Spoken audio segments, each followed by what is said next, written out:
त्र्यंबकं यजामहे सुगंधिं पुष्टिवर्धनम् उर्वारुकमिव बन्धनान् मृत्युर्मुक्षीम्नामृताम्।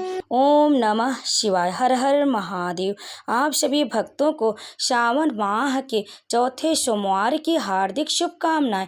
भक्तों, आज हम सुनेंगे श्रावण माह की बहुत ही चमत्कारिक कथा, जिसके सुनने मात्र से ही भगवान भोलेनाथ, माता पार्वती समस्त मनोकामना पूर्ण करते हैं और घर सुख समृद्धि पुत्र पौत्र आदि से भर देते हैं। भक्तों, आज इस शुभ अवसर पर इस कथा का अंत तक श्रवण करें और भगवान भोलेनाथ का आशीर्वाद प्राप्त करें।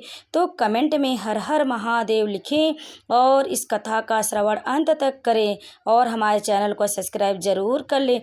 वीडियो को एक लाइक करके इस वीडियो को शेयर करें ताकि सभी लोग इस व्रत कथा का श्रवण करें और आप पुण्य के भागी बने। तो चलिए सुनते हैं आज की यह सोमवार की बहुत ही दुर्लभ और चमत्कारिक कथा, जो समस्त मनोकामनाओं को पूर्ण करने वाली है और हमारे व्रत को पूर्ण करने वाली।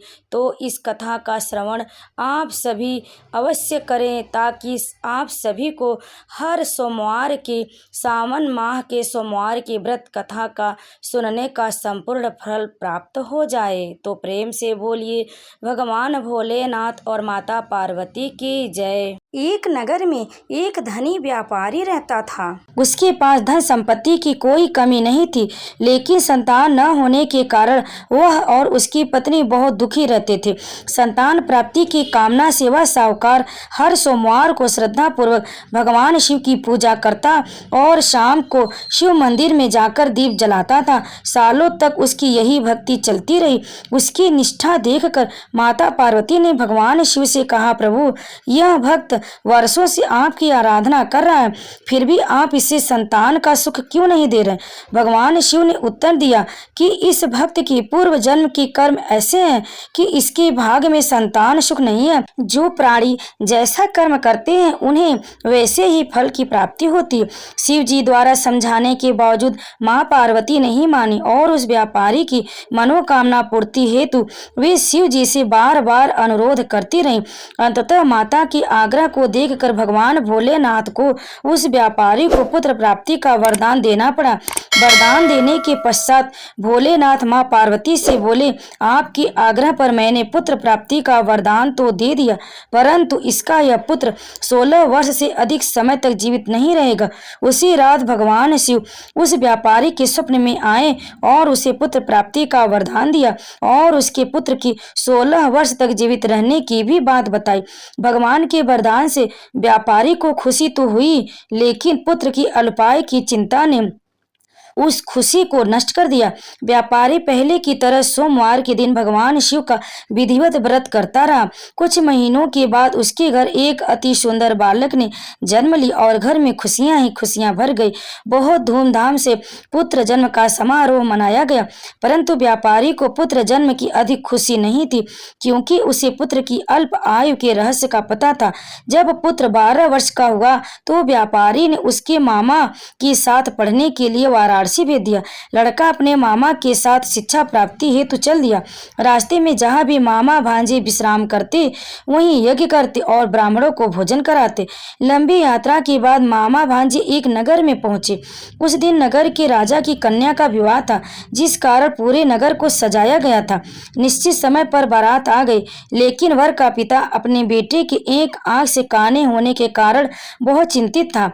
उसे भय था कि इस बात का पता चलने पर कहीं राजा विवाह से इनकार न कर दे, इससे उसकी बदनामी होगी। जब वर के पिता ने व्यापारी के पुत्र को देखा तो उसके मस्तिष्क में एक विचार आए। उसने सोचा, क्यों न इस लड़के को दूल्हा बनाकर राजकुमारी से विवाह करा दूं। विवाह के बाद इसको धन देकर विदा कर दूंगा और राजकुमारी को अपने नगर ले जाऊंगा। वर के पिता ने लड़के के मामा से इस संबंध में बात की। मामा ने धन मिलने के लालच में वर के पिता की बात स्वीकार कर ली।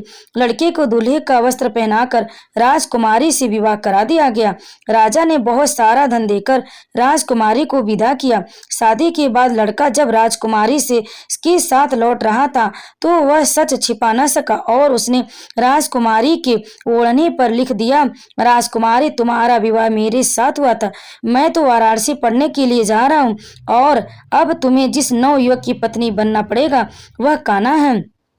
जब राजकुमारी ने अपनी ओढ़नी पर लिखा हुआ पढ़ा तो उसने काने लड़के के साथ जाने से इनकार कर दिया। राजा को जब यह बात पता चली तो उसने राजकुमारी को महल में ही रख लिया। उधर लड़का अपने मामा के साथ वाराणसी पहुंच गया और गुरुकुल में पढ़ाई करना शुरू कर दिया। जब उसकी आयु 16 वर्ष की हुई तो उसने यज्ञ किया। यज्ञ की समाप्ति पर ब्राह्मणों को भोजन कराया और खूब अन्न वस्त्र दान किए। रात को वह अपने शयन कक्ष में सो गया। शिव के वरदान के अनुसार शयनावस्था में ही उसके प्राण पखेरु उड़ गए। सूर्योदय होने पर मामा मृत भांजे को देखकर रोने पीटने लगा। आसपास के लोग भी एकत्र होकर दुख प्रकट करने लगे। लड़के के मामा के रोने विलाप करने के स्वर समीप से गुजरते हुए भगवान शिव और माता पार्वती ने भी सुने। माता पार्वती ने भगवान से कहा, प्राणनाथ, मुझे इसके रोने के स्वर सहन नहीं हो रहे, आप इस व्यक्ति के कष्ट को अवश्य दूर करें।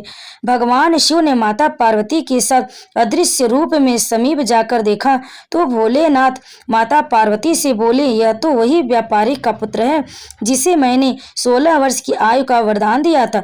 इसकी आयु पूरी हो गई है। तब माँ पार्वती ने फिर भगवान शिव से निवेदन कर उस बालक को जीवन देने का आग्रह किया। माता पार्वती की आग्रह पर भगवान शिव ने उस लड़के को जीवित होने का वरदान दिया और कुछ ही पल में वह जीवित होकर उठ बैठा। लड़का मामा के साथ अपने नगर की ओर चल दिया। दोनों चलते हुए उसी नगर में पहुंचे जहां उसका विवाह हुआ था।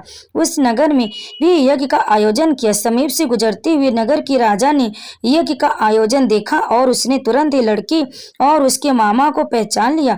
यज्ञ के समाप्त होने पर राजा मामा और लड़के को महल में ले गया और कुछ दिन उन्हें महल में रखकर बहुत साधारण वस्त्र आदि देकर राजकुमारी के साथ विदा कर दिया।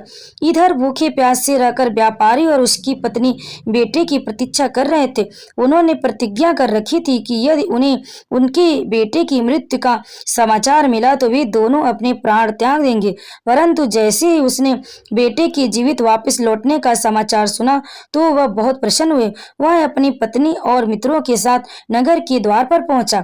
अपने बेटे की विवाह का समाचार सुनकर पुत्र वधू राजकुमारी को देखकर उसकी खुशी का ठिकाना न रहा। उसी रात भगवान शिव ने व्यापारी के स्वप्न में आकर कहा, हे श्रेष्ठी, मैंने तेरे सोमवार के व्रत करने और व्रत कथा सुनने से प्रसन्न होकर तेरे पुत्र को लंबी आयु प्रदान की है। पुत्र की लंबी आयु जानकर व्यापारी बहुत प्रसन्न हुआ। शिव भक्त होने तथा सोमवार का व्रत करने से व्यापारी की सभी मनोकामनाएं पूर्ण हुई। इसी प्रकार जो भक्त सोमवार का विधिवत व्रत करते हैं और व्रत कथा सुनते हैं उनकी सभी इच्छाएं पूरी होती। तो प्रेम से बोले भगवान भोलेनाथ की जय, माता पार्वती की जय। कथा को अंत तक सुनने के लिए आप लोगों का बहुत बहुत धन्यवाद। अगर आपको हमारी यह कथा पसंद आए तो वीडियो को लाइक, शेयर और कमेंट में हर हर महादेव अवश्य लिखें और हमारे चैनल को सब्सक्राइब जरूर कर लें। आप सभी भक्तों को सावन माह के चौथे सोमवार की हार्दिक शुभकामनाएं। ओम नमः शिवाय।